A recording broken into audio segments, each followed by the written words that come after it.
तो पहला क्लास बहुत जरूरी है, जिन्होंने वीडियो नहीं देखा है वो जरूर वो वीडियो देखें।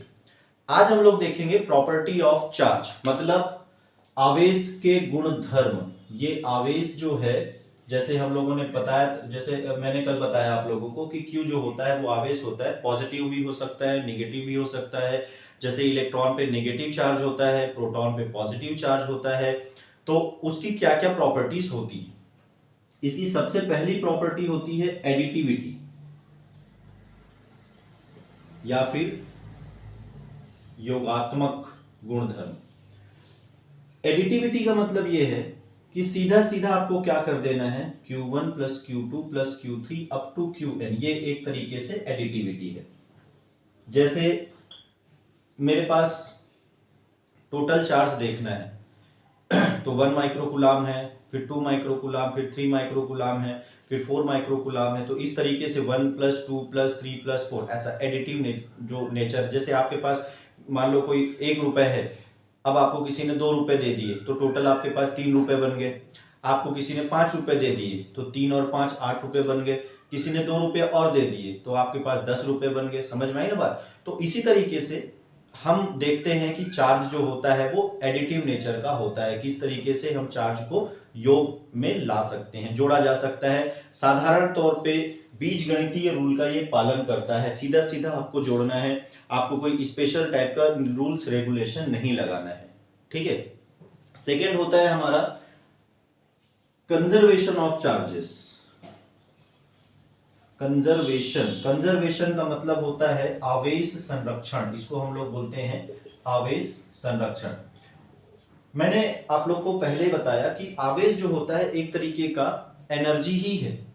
करेंट जो होता है वो भी एक तरीके की एनर्जी ही है। तो जिन लोगों को थोड़ा सा ऐसा डाउट होता है कि अलग अलग चीजें, नहीं, आवेश भी एक तरीके का, जिसको चार्ज बोल रहे हैं वो भी एक तरीके की एनर्जी। जैसे बिजली कड़का होता है ना, बिजली कड़का तो फिर क्या नीचे आया, तो एक तरीके का एनर्जी ही है। जैसे 11th में हम लोगों ने पढ़ा कंजर्वेशन ऑफ एनर्जी या ऊर्जा संरक्षण का नियम। ये कहता था कि energy can neither be created nor be destroyed, it can only be transferred from one form to another form. मतलब यह है कि ऊर्जा को ना उत्पन्न कर सकते हो ना नष्ट कर सकते हो, इसको एक रूप से दूसरे रूप में आप बदल सकते हो। इसको बोलते हैं ऊर्जा संरक्षण का नियम। यहाँ पे आवेश संरक्षण का नियम क्या है, चार्ज को ना आप बना सकते हो, बिल्कुल जहां पे एनर्जी है वहां पे चार्ज कर लो। तो चार्ज को ना आप बना सकते हो ना ही चार्ज को नष्ट कर सकते हो, उसको एक वस्तु से दूसरे वस्तु में ट्रांसफर किया जा सकता है। Charge can neither be created nor be destroyed, it can only be transferred from one object to another object. एक वस्तु से दूसरे वस्तु में उसको हम ट्रांसफर कर सकते हैं। ठीक है। तो उसको हम बोलते हैं कंजर्वेशन ऑफ चार्जेस या आवेश संरक्षण का नियम। इसमें 2 एग्जाम्पल है, हालांकि एग्जाम्पल बहुत सारे हैं। जब भी हम किसी भी चीज को चार्ज करते हैं तो सबसे पहले वो आवेश संरक्षण के नियम का ही पालन करेगा। ठीक।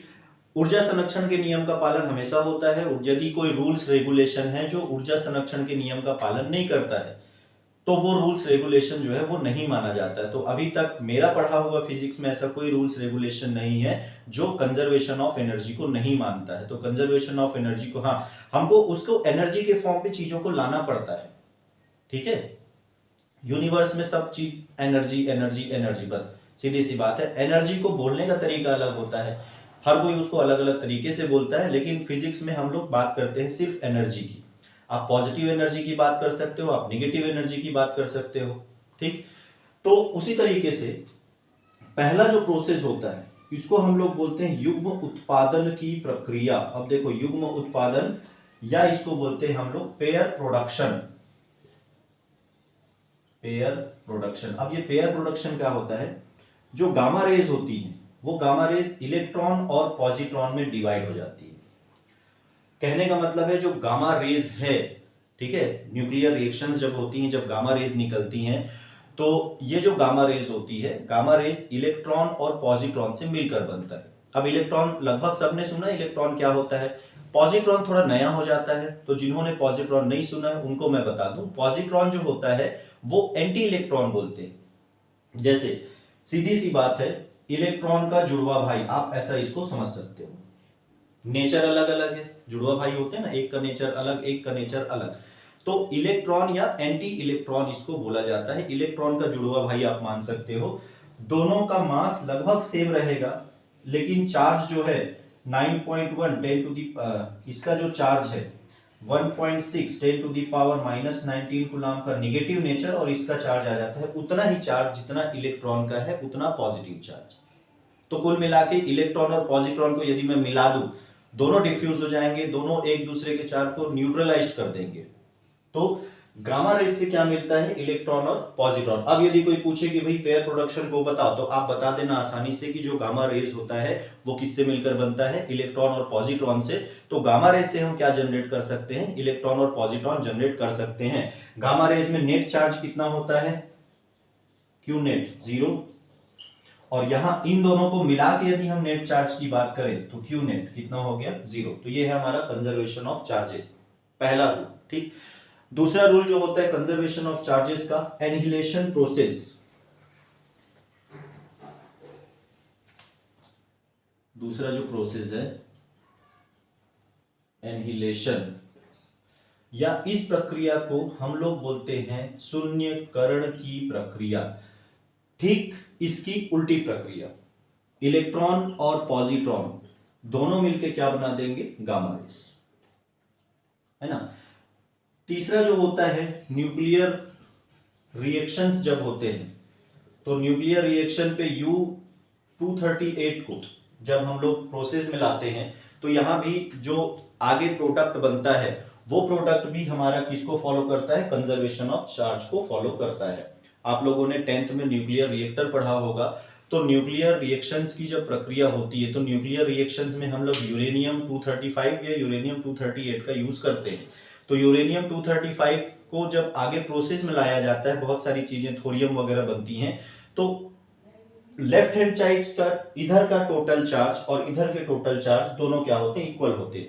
तो इस तरीके से इसके एग्जांपल बहुत सारे हैं, लेकिन आप लोगों के लिए जो नया है वो ये दो प्रोसेस है। पहला प्रोसेस जो मैंने बताया है कि पेयर प्रोडक्शन है, अलग अलग इलेक्ट्रॉन पॉजिट्रॉन बनेगा। दूसरा प्रोसेस जो मैंने बताया शून्यकरण, इलेक्ट्रॉन और पॉजिट्रॉन को मिला दोगे तो क्या बन जाएगा, गामा रेज। ठीक, अब तीसरी प्रॉपर्टी है इसकी क्वांटाइजेशन ऑफ चार्जेस। तीसरी प्रॉपर्टी है क्वांटीकरण, आवेश का क्वांटाइजेशन। अब ये क्वांटाइजेशन क्या होता है, तो क्वांटाइजेशन में Q इज इक्वल टू होता है प्लस माइनस NE, सीधा सीधा। क्वांटीकरण का मतलब ये है कि बेसिकली हम लोग जिस चार्ज की बात करते हैं, हम लोग को यदि किसी बॉडी को चार्ज करना है तो या तो हम उसको इलेक्ट्रॉन देंगे या इलेक्ट्रॉन लेंगे। यदि किसी के पास ज्यादा इलेक्ट्रॉन है, मतलब नेगेटिव चार्ज, जैसे Na+Cl- होता है ना, Na+Cl-, ये ऐसा आयोनाइज्ड हो गया। NaCl से हमने क्या बनाया भाई, ये आपके पास नमक है और ये क्या बन गया, Na+Cl-। तो Na+ और Cl- में एक ने इलेक्ट्रॉन दिया, दूसरे ने लिया। जब भी आप कोई केमिकल रिएक्शंस पढ़ते हैं तो केमिकल रिएक्शंस में लगभग यही होता है कि कोई इलेक्ट्रॉन दे रहा है, कोई इलेक्ट्रॉन ले रहा है। बस जो ऑब्जेक्ट होता है, जो न्यूट्रल होता है, वो न्यूट्रल क्या करेगा, न्यूट्रल एटम जो होता है वो यदि कोई इलेक्ट्रॉन दे दिया मतलब उसके पास इलेक्ट्रॉन कम हो गया, और इलेक्ट्रॉन यदि उसके पास कम हो गया मतलब वो पॉजिटिव चार्ज हो गया। जैसे यहाँ पे सोडियम की बात करें, इसने एक इलेक्ट्रॉन दे दिया, क्लोरीन ने एक इलेक्ट्रॉन ले लिया तो वो ज्यादा उसके पास आ गया। तो हम लोग जब चार्ज की बात करते हैं तो हमारा जो चार्ज होता है वो चार्ज इलेक्ट्रॉन से ही रिलेटेड होता है। हम लोग किसी भी चीज को चार्ज करते हैं तो या इलेक्ट्रॉन देते हैं या इलेक्ट्रॉन लेते हैं। याद रखना, कभी भी हम प्रोटॉन को ना देते हैं ना लेते हैं। क्यों नहीं देते, क्योंकि प्रोटॉन न्यूक्लियस के अंदर होता है और न्यूक्लियस के अंदर की चीज को हम नहीं निकाल सकते, सिंपल प्रोसेस से तो नहीं निकाल सकते। आप न्यूक्लियर रिएक्शंस में जब जाओगे तो उसके लिए बहुत ज्यादा हाई लेवल की एनर्जी की जरूरत पड़ती है और उससे बहुत ज्यादा हाई लेवल की एनर्जी भी निकलती है। जैसे न्यूक्लियर प्रोसेस में दो प्रोसेस है, एक नाभिकीय विखंडन जिसको बोलते हैं और एक नाभिकीय संलयन जिसको बोलते हैं, न्यूक्लियर फिजन, न्यूक्लियर फ्यूजन। ठीक, सन में होता है नाभिकीय संलयन की प्रक्रिया, वहां पे दो न्यूक्लियस जुड़ जाते हैं। देखो कितनी एनर्जी मिलती है वहां पे।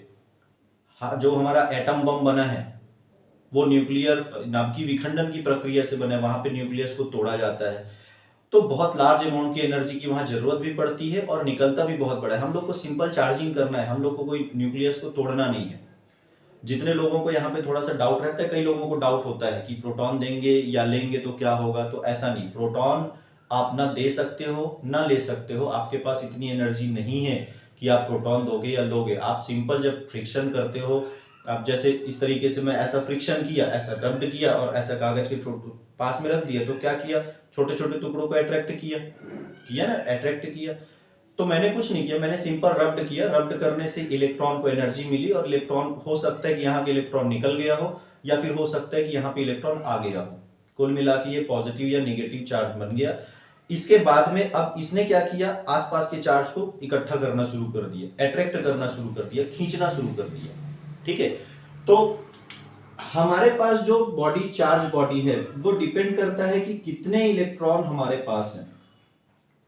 ये इसको बोलते हैं क्वांटाइजेशन ऑफ चार्जेस, चार्ज का क्वांटीकरण। Q equal to N into E. बात समझ में आई, Q equal to N into E. अब यहां पर जो n है, n हमारा होता है कंप्लीट इंटीजर। जो n की वैल्यू है, n की वैल्यू होती है हमारी कंप्लीट इंटीजर या पूर्णांक बोलना चाहिए, सीधा सीधा पूर्ण गुणज, n का पूर्ण गुणज। ठीक, n 1 हो सकता है, 2 हो सकता है, 3 हो सकता है। मतलब साफ है कि मैं या तो एक इलेक्ट्रॉन दे सकता हूं या एक इलेक्ट्रॉन ले सकता हूं, 2 दे सकता हूं या 2 ले सकता हूं, 3 दे सकता हूं या 3 ले सकता हूं।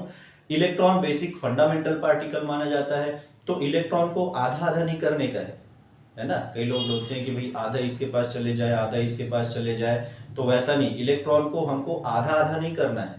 हमको क्या करना है, एक इलेक्ट्रॉन देंगे या तो एक लेंगे। जैसे Na+Cl माइनस हुआ तो इसने एक दिया, इसने आधा नहीं दिया, बंटवारे में आधा आधा वाला काम नहीं होगा।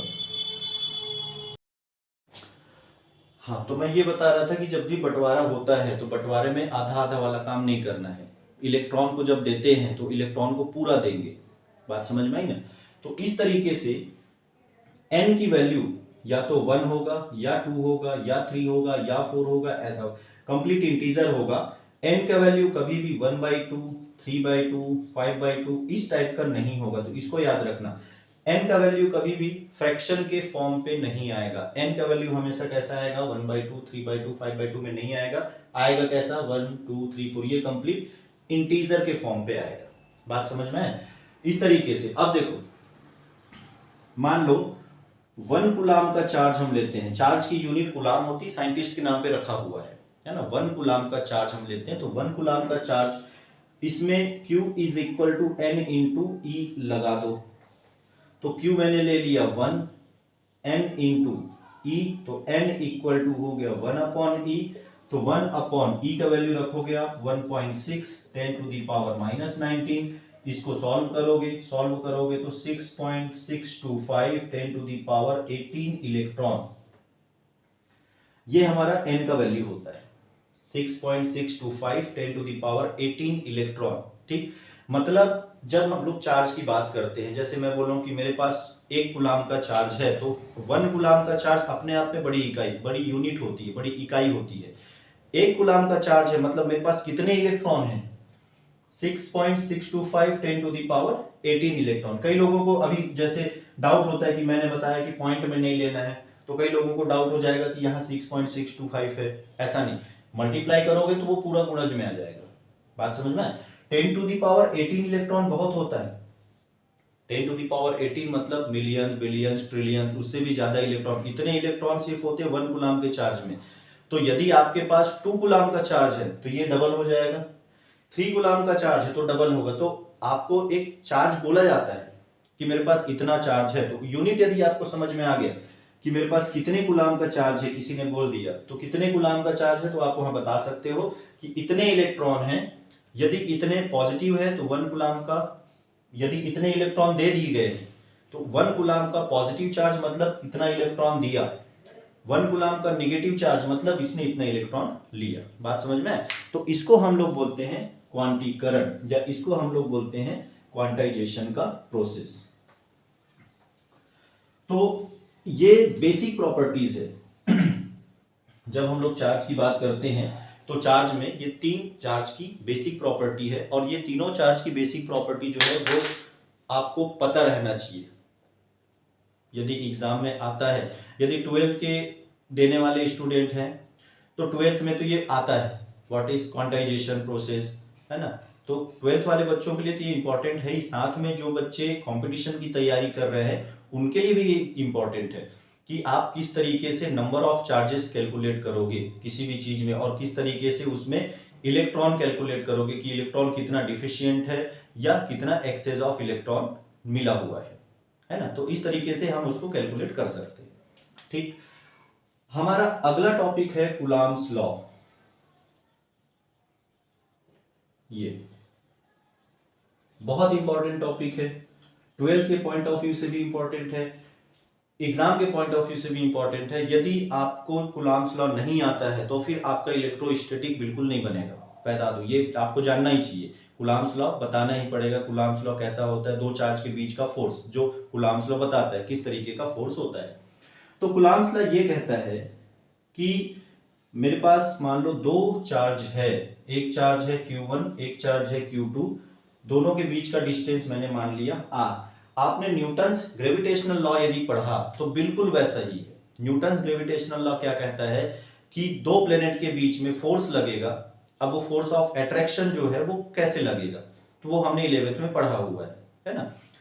वैसे ही आपको कूलाम्स लॉ पढ़ना है। तो ये जो फोर्स दोनों के बीच में फोर्स लगेगा, अभी मैं ये नहीं बता रहा हूं कि कोई प्लस है कि माइनस, अभी सिर्फ ये बता रहा हूं कि दो चार्ज है आपके पास, एक Q1 और एक Q2, तो इनके बीच में जो फोर्स लगता है वो डायरेक्टली प्रोपोर्शनल होता है Q1 और Q2 के, और वो इनवर्सली प्रोपोर्शनल होता है 1/r² के। तो F is proportional to Q1 Q2 divide by r², या F is equal to K Q1 Q2 divide by r²। ये इसको बोलते हैं हम लोग कूलाम्स लॉ। एक बार फिर से बता दूं, यदि हमारे पास दो चार्ज है, दोनों चार्ज के बीच में लगने वाला फोर्स किस पे डिपेंड करेगा, Q1 और Q2 के प्रोडक्ट पे डिपेंड करेगा। यदि Q1 और Q2 में बढ़ाते जाओ 1 कूलाम 2 कूलाम 3 कूलाम, तो दोनों के बीच का फोर्स ज्यादा लगेगा।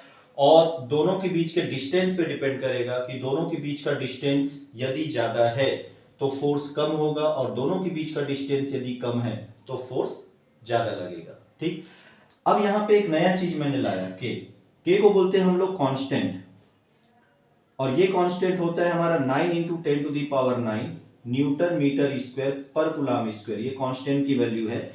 और के का एक वैल्यू और होता है 1/4πε0 इंटू एप्सिलॉन r, जहां पर एप्सिलॉन 0 का वैल्यू होता है 8.854 10⁻⁻12 कूलाम स्क्वायर पर न्यूटन मीटर स्क्वायर। ये जो एप्सिलॉन 0 और एप्सिलॉन r का वैल्यू होता है 1 फॉर एयर और 80 फॉर वाटर। ये एप्सिलॉन r इसको बोलते हैं डाइलेक्ट्रिक कांस्टेंट, है ना, या परमिटिविटी माना जाता है इसको, परावैद्युतांक। ये एप्सिलॉन r अलग अलग होता है सबके लिए। जैसे पानी के लिए मैंने बताया कि जैसे एयर के लिए या वैक्यूम के लिए 1 होगा, वाटर के लिए लोगे तो ये 80 होगा, पानी के लिए लोगे तो 80। इसी तरीके से अलग अलग मीडियम में जब आप जाओगे तो अलग अलग मीडियम के लिए ये अलग अलग होगा। बात समझ में आए? तो फोर्स जो है यहाँ पे, ये कूलाम का जो फोर्स है, ये फोर्स मीडियम डिपेंडेंट हो जाता है। कूलाम का फोर्स जो है कैसा होता है, मीडियम डिपेंडेंट फोर्स हो जाता है। तो आज की क्लास में बस इतना ही, बेसिक कॉन्सेप्ट मैंने बता दिया कूलाम फोर्स का। कल का जो हम क्लास करेंगे, जो अगला वीडियो बनेगा, वो कूलाम फोर्स से रिलेटेड क्वेश्चंस किस तरीके से आए हुए हैं आपके कॉम्पिटिटिव एग्जाम में, या किस तरीके से आते हैं, या प्रीवियस ईयर में कैसे क्वेश्चन पूछे गए हैं, या आगे चांस क्या बनता है इससे, क्योंकि क्वेश्चन बनता है, बहुत इंपॉर्टेंट चैप्टर है। इलेक्ट्रोस्टैटिक के कम से कम 2 क्वेश्चन जो है वो आपको मिलता ही है कोई भी कंपटीशन एग्जाम में। आप नीट दोगे, पहले ही मैंने बताया था पहले वीडियो में, तो ये इंपॉर्टेंट चैप्टर बनता है। ठीक है, तो अगला वीडियो जब भी आएगा तो इसके आगे की चीजें हम लोग डिस्कस करेंगे। ठीक, थैंक यू।